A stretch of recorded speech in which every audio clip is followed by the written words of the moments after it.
Hello friends, welcome to my channel. My name is Sandeep Singh and today we are going to discuss about DG operations, safeties and reason for trippings. So diesel gensets को कैसे operate करते हैं पहले हम ये देखेंगे। उसके बाद हम डीजी में कौन कौन सी सेफ्टीज़ होती हैं और कौन कौन से पॉसिबल रीज़न होते हैं उसके ट्रिप होने के, उसके बारे में डिस्कस करेंगे। So let's get started. So friends, सबसे पहले डीजल इंजन को चलाने से पहले हमें कुछ बातों का ध्यान रखना चाहिए और कुछ चेक्स होते हैं जो नॉर्मली हम करते हैं डीजी को स्टार्ट करने से पहले। तो सबसे पहले हम डीजी का डीजल टैंक का लेवल चेक करते हैं, कूलेंट लेवल चेक करते हैं हीट एक्सचेंजर पे, और बैटरी की वोल्टेज और बैटरी की कंडीशन भी चेक करते हैं, ग्रेविटी भी चेक करते हैं, और इंजन के ऑयल का लेवल, ल्यूब ऑयल जिसको हम बोलते हैं, उसका लेवल भी चेक करना चाहिए। एयर फिल्टर में जो वैक्यूम इंडिकेटर है उसका कोई रेड फ्लैग तो नहीं है, उसकी इंडिकेशन को चेक करते हैं और अगर ज़रूरत हो तो उसको क्लीन भी करते हैं। साथ साथ इंजन की सराउंडिंग को ज़रूर चेक करना चाहिए कि अनवांटेड मटेरियल कुछ भी नहीं होना चाहिए जेनसेट के पास, ताकि कोई लीकेज स्लीपेज कुछ भी ना हो। उसके बाद आप ऑपरेटर टेस्ट स्विच, जो डीजी का जो ईसीपी होता है, उस पैनल पे आप इंडिकेशन को चेक कर सकते हैं, किसी तरह का कोई एरर तो नहीं आ रहा है डीजी पे, और वहाँ से आप उसको स्टार्ट कर सकते हैं। सो ये तो हो गई डीजी को स्टार्ट करने वाली बातें, कि डीजी को स्टार्ट करने से पहले हमें डीजी को प्रॉपर ए चेक करते हैं, ए चेक करने के बाद हम उसको ऑपरेट कर सकते हैं। सो ऑपरेशन में आने के बाद सेकंड स्टेप है हमारा मॉनिटरिंग। जब डीजी ऑन हो जाता है, ऑपरेट हो जाता है लोडिंग के ऊपर, तो उसको मॉनिटर करते हैं हम। कुछ पैरामीटर्स ऐसे इंपॉर्टेंट पैरामीटर्स हैं जिनको हम क्लोजली मॉनिटर करते हैं डीजी की केस में। सबसे पहले तो हम कैसे मॉनिटर कर सकते हैं। इसमें एक सबसे पहले इलेक्ट्रॉनिक कंट्रोल पैनल, ईसीपी जिसको हम बोलते हैं, डीजी के ऊपर ही लगी रहती है। यहाँ पे जैसा कि आप डिस्प्ले में देख रहे हैं, यहाँ पे coolant temperature, engine speed, battery, oil pressure, oil temperature etcetera, ये सब कुछ हम यहाँ से क्लियरली मॉनिटर कर सकते हैं। और इसके साथ साथ एक सेकेंडरी सिस्टम, जो बिल्डिंग मैनेजमेंट सिस्टम कई बार हमारे पास बिल्डिंगों में होता है, उससे भी हम ये सारा डेटा कैप्चर करके वहाँ पे भी हम देख सकते हैं। उसमें कौन कौन से पैरामीटर्स हम यूजुअली मॉनिटर करते हैं। तो सबसे पहला फर्स्ट पैरामीटर होता है डीजी की लोडिंग, कि डीजी की जो रेटेड कैपेसिटी है डीजी के ऊपर, उससे ज़्यादा लोड कतई नहीं आना चाहिए किसी भी सिनेरियो में। लोड को प्रॉपरली मॉनिटर करें कि लोड, डीजी की लोडिंग, वैसे रेटेड कैपेसिटी जो है उसकी 80% पे रिकमेंडेड होता है।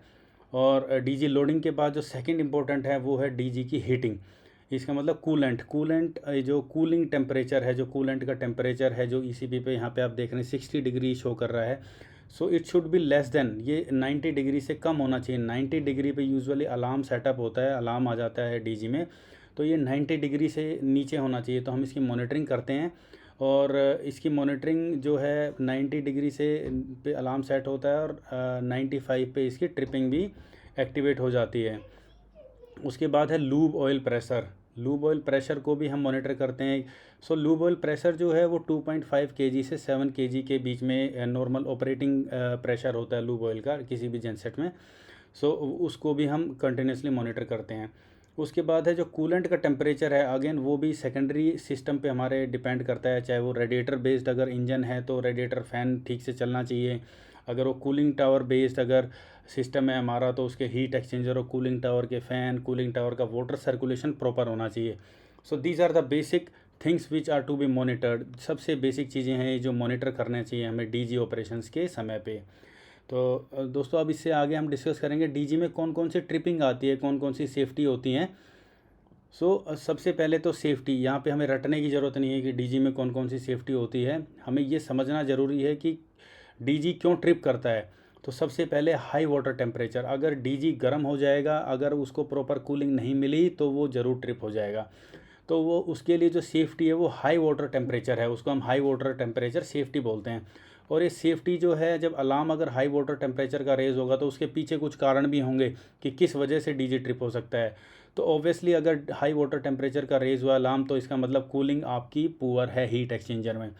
उसके लिए पॉसिबल रीज़न हो सकता है कि आपका या तो रेडिएटर फ़ैन नहीं चल रहा अगर रेडिएटर बेस्ड इंजन है, और अगर कूलिंग टावर है तो सीटी फ़ैन भी नहीं चल रहा, कूलिंग टावर का फ़ैन नहीं चल रहा, या वाटर सर्कुलेशन प्रॉपर नहीं हो रहा, या फिर कूलेंट का लेवल कम हो सकता है आपके हीट एक्सचेंजर में, या फिर कूलिंग टावर काम ही नहीं कर रहा, या फिर जो टेम्परेचर का जो सेंसर होता है, जो कूलिंग टावर के कूलेंट का जो टेम्परेचर को सेंस करता है, वो भी कई बार माल फंक्शनिंग कर देता है, और उससे भी हाई वाटर टेम्परेचर का अलार्म आ जाता है। सो इसमें अलार्म जो है हाई वाटर टेम्परेचर है, यही हमारी सेफ्टी है। और इसके रूट को जो मैंने यहाँ पे लिखे हुए हैं, सेंसर में मॉल फंक्शनिंग कर सकता है, हीट एक्सचेंजर में फॉल्ट हो सकता है, कूलेंट का लेवल अगर कम है तो भी आपका इंजन ओवरहीट हो जाता है, और कूलेंट अगर कूलिंग टावर फंक्शन नहीं कर रहा तो कूलेंट भी गर्म हो जाता है, जिससे आपका इंजन हीट हो जाता है। सो नेक्स्ट है आपका लो ल्यूब ऑयल प्रेशर, LLOP। ये अलार्म भी आ जाता है ECB पे, हमने कई बार ही देखा है। सो यहाँ पे हमें देखना है कि लो ल्यूब ऑयल प्रेशर है क्या। सो जब लो ल्यूब ऑयल प्रेशर आएगा तो ल्यूब ऑयल हमारा कहाँ पे यूज़ होता है, इंजन के अंदर यूज़ होता है, उसको लुब्रिकेट करने के लिए पूरे जितने भी मूविंग पार्ट्स हैं।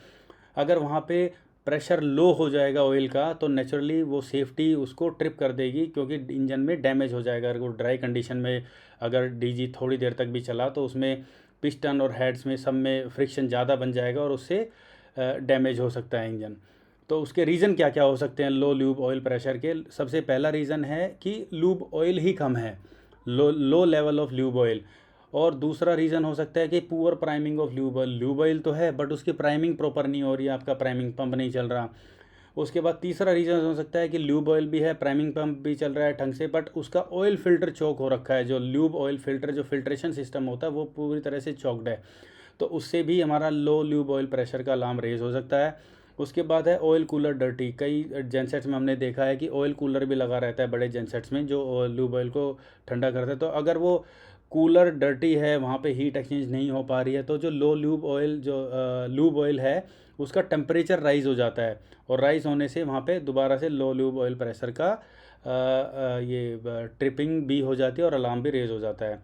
उसके बाद है लास्ट पॉसिबल रीज़न होता है कि ऑयल प्रेशर जो कंट्रोल वाल्व होता है वो भी कई बार फॉल्टी हो जाता है, जो इसके ल्यूब ऑयल प्रेशर को कंट्रोल करता है, तो उसकी कारण से भी अलार्म रेज हो जाता है। सो दो सेफ्टी हमने यहाँ पे डिस्कस कर ली, एक तो हाई वाटर टेम्परेचर, दूसरा LLOP, तीसरा है हमारा लो फ्यूल प्रेशर।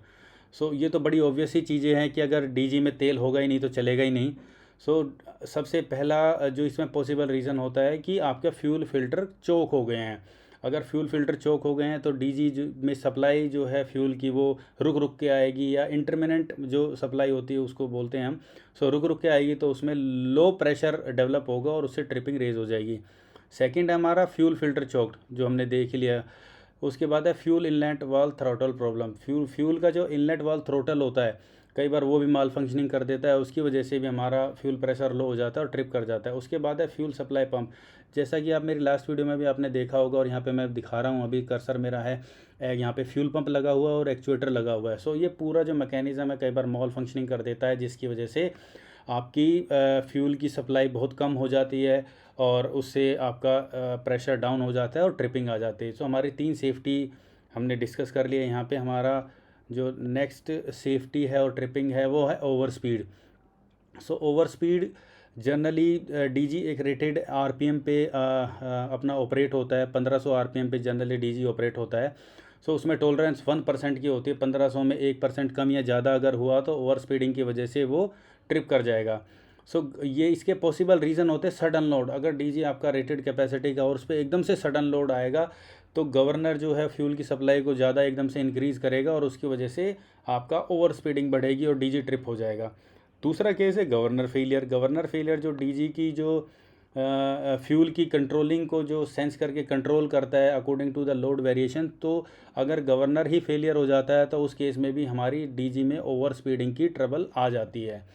थर्ड है हमारा fuel inlet valve throttle problem. ये हमने फ्यूल प्रेशर में भी इसको डिस्कस किया है। तो सेम अगर फ्यूल इनलेट वॉल्व थ्रोटल में अगर कोई प्रॉब्लम है, वॉल्व में कोई प्रॉब्लम है, तो उससे भी कई बार फ्यूल एक्सेस भी चला जाता है, जिससे ओवर स्पीडिंग की प्रॉब्लम क्रिएट हो जाती है। फोर्थ है हमारा fuel supply pump mall functioning. Yes, again the same thing. अगर हमारा फ्यूल पंप और एक्चुएटर अगर ढंग से काम नहीं कर रहा तो वहाँ पे भी ओवर सप्लाई के कई बार चांसेस हो जाते हैं, जिससे हमारा DG की ओवर स्पीडिंग हो जाती है और ट्रिप हो जाती है। सो फ्रेंड, DG एक मैकेनिकल डिवाइस है, इसमें कुछ ऐसा नहीं है।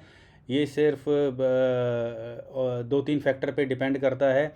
एक तो ECP इलेक्ट्रॉनिक कंट्रोल पैनल, दूसरा गवर्नर, तीसरा हमारी लोडिंग। सो ये सारी चीज़ें इंटीग्रेट होकर DG की सेफ्टी के लिए काम करती हैं।